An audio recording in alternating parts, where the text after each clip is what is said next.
श्री संजय गंगवार जी, पूर्व मंत्री और बागपत से लोकप्रिय सांसद डॉक्टर सत्यपाल सिंह जी, जिला पंचायत के अध्यक्ष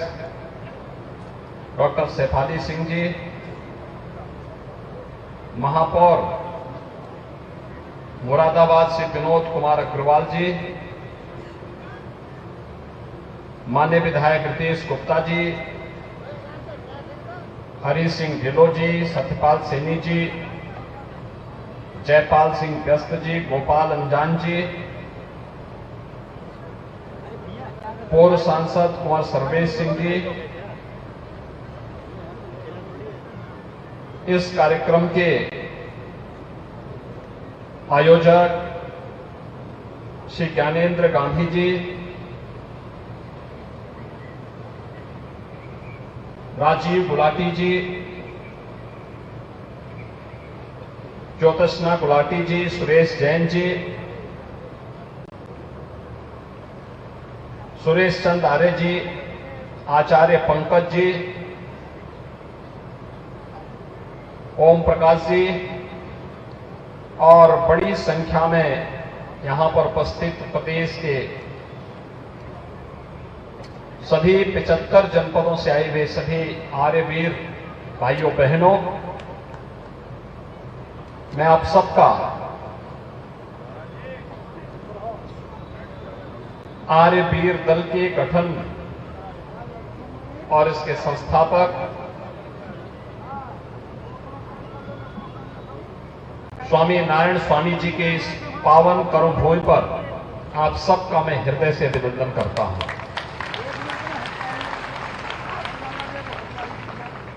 हम सब जानते हैं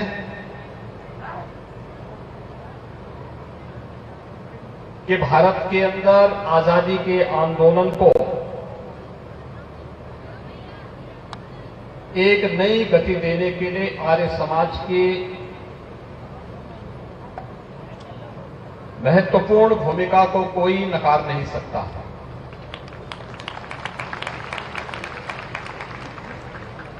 स्वदेशी हो या क्रांतिकारियों की एक बड़ी टीम आजादी के आंदोलन के साथ नेतृत्व देने के लिए उस कालखंड में खड़ा करने में आर्य समाज ने बड़ी भूमिका का, सबसे बड़ी भूमिका का निर्वहन किया था।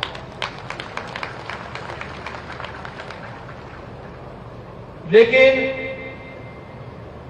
जो कुछ विसंगतियां थीं, उनका परिमार्जन करने के लिए जब स्वामी सरदानंद जी महाराज ने शुद्ध के आंदोलन को आगे बढ़ाने का कार्य किया और शुद्ध के अभियान के विरोधी कुछ विधर्मियों ने जब उनकी निर्मम हत्या कर दी, तब नारायण स्वामी जी ने इस आर्य वीर दल का गठन किया था, इस आर्य धर्म को बचाने के लिए। उससे पहले भी आर्य समाज के अनेक ऐसे पुरोधाओं को विधर्मियों के उन षड्यंत्रों का शिकार बनने के लिए मजबूर होना पड़ा था।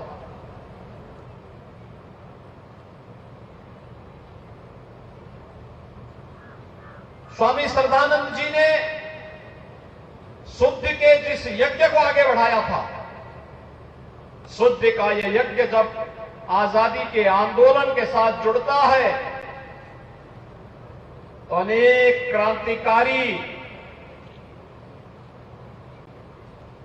आजादी के आंदोलन के वाहक बन गए और देखते ही देखते 15 अगस्त 1947 को विधर्मियों को और ब्रिटिशर को, इस देश को स्वतंत्र करने के लिए भी मजबूर होना पड़ा था। एक लंबा आंदोलन चला। हम सब की वर्तमान पीढ़ी गौरवशाली है कि हम लोग वर्तमान में आजादी का अमृत महोत्सव मना रहे हैं और आजादी के अमृत महोत्सव में अभी मुझे एक ज्ञापन आर्य समाज बस्ती ने दिया, जिसमें उन्होंने बहुत सारी चीजों का उल्लेख किया है। और मैं कभी कभी इस बात को मानता हूं कि हम लोग आज भी व्यक्ति पूजा पर ज्यादा विश्वास करते हैं, व्यक्ति के आदर्शों पर कम। और मुझे लगता है कि स्वामी दयानंद की शिक्षा से एकदम विपरीत है। स्वामी दयानंद सरस्वती जी ने जब आर्य समाज की स्थापना की थी, उस समय व्यक्तिवाद से महत्वपूर्ण उसके मूल्य और आदर्शों पर विश्वास करके उसको अंगीकार करने पर उन्होंने जोर देने के लिए कहा था। और याद करिए, जब आजादी के अमृत महोत्सव के कार्यक्रम को प्रधानमंत्री मोदी जी के नेतृत्व में पूरे देश के अंदर आयोजित करने की बात हुई,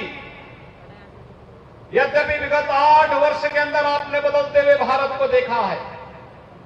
एक नए भारत को, एक उभरते हुए भारत को, एक भारत और श्रेष्ठ भारत की इस परिकल्पना को साकार होते हुए देखा है, जो सपना कभी स्वामी दयानंद सरस्वती जी ने देखा था, स्वामी श्रद्धानंद जी ने देखा था, आर्य समाज के पूज्य संतों ने, आर्य समाज के उन सभी पुरोधाओं ने देखा था। वही सपना आज साकार हो रहा है, जब कश्मीर से धारा 370 समाप्त होती है, जब अयोध्या में मर्यादा पुरुषोत्तम भगवान श्री राम के भव्य मंदिर का मार्ग प्रशस्त होकर के प्रधानमंत्री मोदी जी स्वयं अयोध्या जाकर के मंदिर निर्माण के कार्य का शुभारंभ अपने कर कमलों से प्रारंभ करते हैं। पूज्य स्वामी रामदेव जी महाराज भी इस कार्यक्रम में वहां उपस्थित थे। केदारपुरी का पुनरुद्धार का कार्यक्रम होता है। यह भारत की आध्यात्मिक और सांस्कृतिक परंपरा का संकनाद वैश्विक मंच पर एक बार फिर से पुनर्स्थापित करने का अभियान है। जब योग की परंपरा को वैश्विक मंच पर स्थान सम्मान दिला करके 21 जून की तिथि को विश्व योग दिवस के रूप में मनाने के लिए पूरी दुनिया के अंदर आह्वान होता है, और वह तब भारत के लिए गौरव का दिन होता है। ये सपना स्वामी दयानंद सरस्वती का ही सपना साकार होता है। ये सपना स्वामी श्रद्धानंद जी का सपना साकार होता है, जब काशी विश्वनाथ धाम की स्थापना करके उसके पुनरुद्धार कार्यक्रम के माध्यम से भारत के आध्यात्मिक और सांस्कृतिक विरासत को वैश्विक मंच पर सम्मान मिलता है। भाइयों बहनों, जब दुनिया इस सदी की सबसे बड़ी महामारी के सामने पस्त थी, तब भारत के लोगों के जीवन और जीविका को बचाने के साथ ही हमारी शिक्षा हमारी मातृभूमि में आनी चाहिए। संस्कृत और हिंदी में उसका पाठ्यक्रम होना चाहिए, और केवल ये बीए का ही नहीं, बल्कि मेडिकल और इंजीनियरिंग की पढ़ाई भी अब सभी भाषाओं में, सभी भारतीय भाषाओं में होगी। यह भी राष्ट्रीय शिक्षा नीति का एक हिस्सा बन चुका है। आप जाइए उत्तर प्रदेश के अंदर, हम लोगों ने कुछ पुस्तकों का हिंदी अनुवाद कर दिया, मेडिकल की भी और इंजीनियरिंग का भी, और अगली बार तक आप देखेंगे ये सभी पाठ्यक्रम हिंदी में भी आपको हर विश्वविद्यालय, हर महाविद्यालय में आपको पढ़ने को मिलेंगे। ये भी महर्षि दयानंद सरस्वती का ही राष्ट्र गौरव के बोधकार हिंदी के गौरव को अनुभूति कराने वाला क्षण है।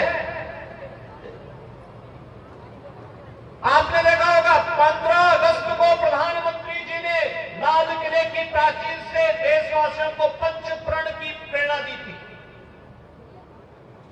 उस पंच प्रण में एक